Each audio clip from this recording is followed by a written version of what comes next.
Vamos terminar essa aula falando do efeito da herança nas relações, né? Parece um título meio filosófico, mas né, a ideia as relações entre as classes, obviamente. A herança também pode ser vista como uma relação, mas a ideia qual é o efeito da herança nas outras relações, né? Então, o que acontece se eu uso em conjunto a herança e as relações, né? Qual é o efeito que eu tenho, né? Então, né, o primeiro ponto importante é que as subclasses, né, herdam as propriedades da superclasse, então herdam também todas as relações das próprias superclasses, né? Então, isso é importante, né? As subclasses herdam todas as relações das próprias superclasses. Esse é um ponto a ser considerado, a ser lembrado quando estou projetando, né, o sistema. Então, vamos fazer um exemplo, né? Imagine que eu tenho uma composição entre uma classe A e B, né? Então, A tem uma relação de composição com B, então B é parte de A, né? Instâncias de B são partes de instâncias de A, então instâncias de A contém instâncias de B, né? Mas vamos pensar um pouco o que acontece com a herança, né? Então, imagine que tanto A que B eles tenham as próprias hierarquias de herança, né? Então, tem subclasses de A, né? E subclasses de B, mas a gente sabe, né, que instâncias de subclasses de A, né, também são instâncias de A. Então, instâncias de carro também são instâncias de veículo, né? Instâncias de caminhão e avião também são instâncias de veículo, né? É a mesma coisa para B. Então, instâncias de subclasse de B também são instâncias de B. Então, se qualquer instância de A pode ter instâncias de B, na verdade, o que acontece com herança é que cada subclasse de A pode ter instância de qualquer uma das subclasses de B, né? Vamos ver isso mais com calma, né? Mais em detalhe, né? Vamos fazer um exemplo mais amplo. Então, imaginem que eu tenha duas hierarquias de herança, né? Uma hierarquia de veículos, como temos visto já, né? Em que eu posso ter um veículo como superclasse, mas eu tenho subclasses de carro, né? Uma subclasse carro, subclasse moto. E, por outro lado, eu tenho uma hierarquia de herança de motores, né? Então, tipo de motores. Tenho uma classe motor, mais genérica, pode ser abstrato, por exemplo. Eu tenho dois subclasses, né? Um motor com gasolina, né? E o motor elétrico, né? E eu tenho uma relação de composição entre veículo e motor. Então, o veículo, né, tem um motor, né? Aqui não tem multiplicidade, não é relevante para esse exemplo, mas vamos imaginar que tem multiplicidade 1, né? Não é especificado, então multiplicidade 1. Então, um veículo, né, uma instância de veículo tem composição com uma instância de motor, né? Mas carro também é um veículo, moto também é um veículo. O motor, assim como o motor, a gasolina é um motor, o motor elétrico é um motor. Então, basicamente, eu posso ter qualquer uma dessas combinações, né? Por exemplo, instâncias de moto, né, podem conter instâncias de motor elétrico, né? Então, moto, né, é um veículo, então ele tem uma composição com motor, e o motor, né, pode ser um motor elétrico, né? Então, uma moto com esse diagrama, né, esse projeto do sistema, né, uma moto pode ter um motor elétrico, né? Outro ponto importante, né, falando em relações, que é um ponto que às vezes não é bem percebido, né, pelo menos para quem aprende diagramas do UML, programação objeto, né, mas que é bem natural, é que podem existir relações múltiplas entre classes, né? Então, relações do mesmo tipo, né? Então, podem existir várias relações entre duas classes, né? Então, tendo duas classes, a classe A e a classe B, eu posso ter uma relação de composição entre A e B, mas eu posso ter também duas relações de composição, ou uma relação de composição ou uma de herança, né? Então, não é que cada classe tem exatamente uma única relação com as outras classes, né? Então, por que isso acontece, né? Por que eu posso querer ter mais de uma relação entre classes, né? Porque cada uma dessas relações, né, pode ter um significado específico. Por exemplo, se a gente pensar nas pessoas, né, a gente tem isso nas pessoas também. Eu, com uma determinada pessoa, eu posso ter um relacionamento de amigo, né, mas posso ter um relacionamento de trabalho ou um relacionamento de parentesco, por exemplo, né? Então, vamos fazer um exemplo mais prático, né? Então, pensando num livro, né, no exemplo do livro e páginas, tem que um livro, né, ele tem uma capa e várias páginas de conteúdo, né? Mas podemos pensar que tanto a capa e as páginas de conteúdo sejam instâncias de uma classe página. Então, uma classe livro, né, eu posso pensar que seja estruturada assim. Tem um atributo página, que é a capa, né? E tem um vetor de páginas, que é o conteúdo, né? Então, nesse caso, né, qual é a relação entre livro e página, né? Existem, na verdade, duas relações, né?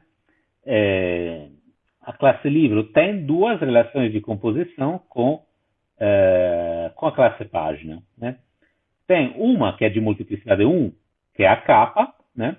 E tem outra que é de multiplicidade de 1 até infinito, né? De 1 a qualquer, que é o conteúdo, né? Que refletem, na verdade, esses dois atributos aqui, né? Capa e conteúdo.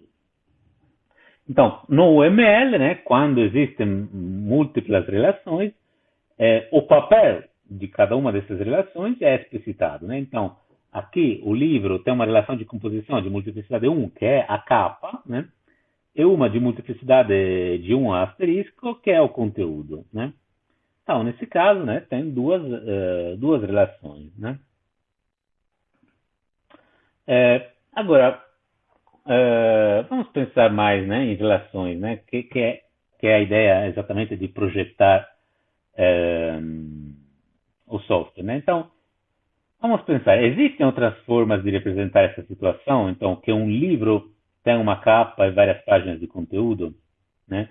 Então, agora eu peço mesmo que vocês parem o vídeo, né, e pensem nisso, né? Como eu representaria no código que um livro tem uma capa e várias páginas de conteúdo, né?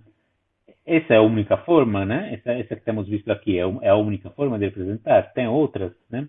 Como é que vocês representariam pensando em todas as relações, né, entre classes, né? Composição, herança. Claro, composição, herança, né? As outras não temos visto ainda. Então, como é que eu posso representar que um livro tem uma capa e várias páginas de conteúdo, né? Bom, não sei que solução vocês chegaram, né? Mas uma solução é a que temos visto antes, né? Então, com duas relações de composição, né? De multiplicidade diferente. Mas tem outra solução também, né? Que seria usando herança. Então, dizendo que um livro tem pelo menos duas páginas, né? De duas a número qualquer de páginas, né? E tem a página capa, que na verdade é uma subclasse de página. Então, é uma extensão, né, de página. Então, a página capa é uma página? Sim, é uma página, mas talvez tenha algumas propriedades a mais, por exemplo, sei lá, o título, a cor, né, não sei. Mas, né, essa é outra representação plausível, né? Um livro tem pelo menos duas páginas, né? E tem páginas e páginas capas. É a mesma coisa da de cima, né? É a mesma coisa? Claramente não é, né? Por que não é? Não é porque, pensem bem, aqui o livro, né, ele poderia ter duas páginas normais e só. ou um certo número de páginas normais e nenhuma capa, né? Aqui não tem nada que explicita que ele precisa ter uma capa. Ou poderia ter mais de uma capa, ele poderia ter só páginas do tipo página capa, né? Então, na verdade, essa forma, né, sim, é uma forma de representar, mas né, não é exatamente a mesma coisa do que essa, né?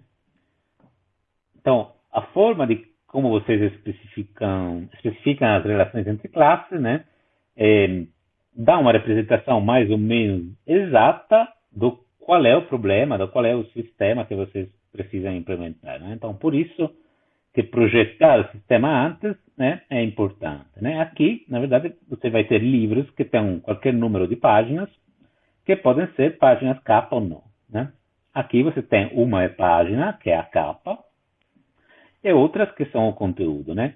Aqui também né, não é fácil saber quais páginas são a página capa ou não, né? Você precisaria ver o tipo do objeto, né? Existem outras soluções para implementar isso? Existem, né? Por exemplo, outra é essa, né?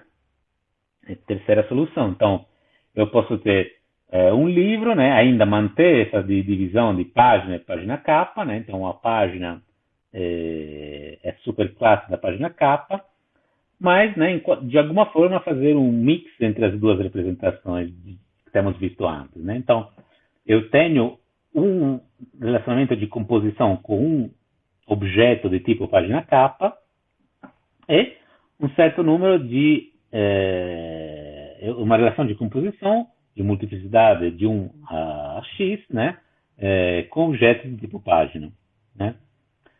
Isso ainda é a mesma coisa? É uma outra coisa? É a solução certa? Depende, né, do que é preciso representar, né? Então, depende dos requisitos do sistema, né, das possíveis evoluções futuras, né? Então, como eu imagino que esse sistema possa evoluir, né? Então, é importante analisar o problema, né, e projetar a solução, né? Que é a ideia, né, de ter esses diagramas UML, né? Não é para documentar de forma extensa o código, né? Mas é para né, entender qual é a ideia do código, né? Aqui, qual é o problema, né? Pense um pouco. Tem ainda algum problema aqui, né? Agora eu tenho uma capa que eu tenho certeza que é uma página capa, né? Mas, né, eu posso ter, na verdade, ainda posso ter várias outras páginas capa, né? Na relação ao conteúdo, eu posso ter só páginas capa, né? Então, ainda né, não é uma solução exata. Existem outras formas, né? O que vocês acham? Existem mais formas de representar essa especificação, né? Pense um pouco, né? Existem mais. Claro, né? Existe outra solução também, né? Que é basicamente uma variante, né, da primeira solução, ou talvez uma junção de todos que temos, né, visto antes, né? Aí posso ter uma hierarquia de herança, né, que eu tenho uma classe página, né, que é abstrata, e aí tenho duas classes concretas, que é a página capa e a página normal, né? Aí no livro tem uma relação de composição com a página capa, multiplicidade 1, e uma relação de composição com a página normal, multiplicidade de 1 a x, né? Isso representa o requisito, né? Mas, de novo, depende do que é preciso representar, né? Então, é importante analisar o problema. Tá? Então, resumindo a aula, né? Então, além da herança, né, tem outros tipos de relações entre classes, né? Composição, agregação e associação. Nessa aula temos visto composição, né? Temos gastado bastante tempo na composição, que identifica uma relação, tem um que é indissociável, né? Então, o ciclo de vida do objeto parte é gerenciado pelo objeto contenedor, né? Composição pode ser utilizada para reutilizar o código, né? O reuso por composição, que tem características diferentes do reuso por herança, né? E a parte importante, como estamos visto nessa última parte, né, que é entender as relações entre classes é uma parte importante da análise do problema e do projeto da solução, né, então da análise do projeto de sistemas, né, de sistemas orientados a objetos. Então, é importante, fundamental na programação a objetos, entender qual é o problema, entender quais classes eu posso usar para resolver esse problema e entender como essas estão relacionadas, né? Depois, né, se va para a parte de implementação. Tá? Como atividades, né, de novo, eu sugiro de considerar os exercícios dos laboratórios passados, né, pensando em relações, né, pensando na composição. Então, identificando relações de composição, né, e analisar de novo o problema do laboratório, né, tentando identificar quais são as relações de composição, né, antes de começar a programar e implementar o laboratório de novo como respeitando essa relação de composição. Então, por exemplo, não, né, disponibilizando referências para as partes fora da classe.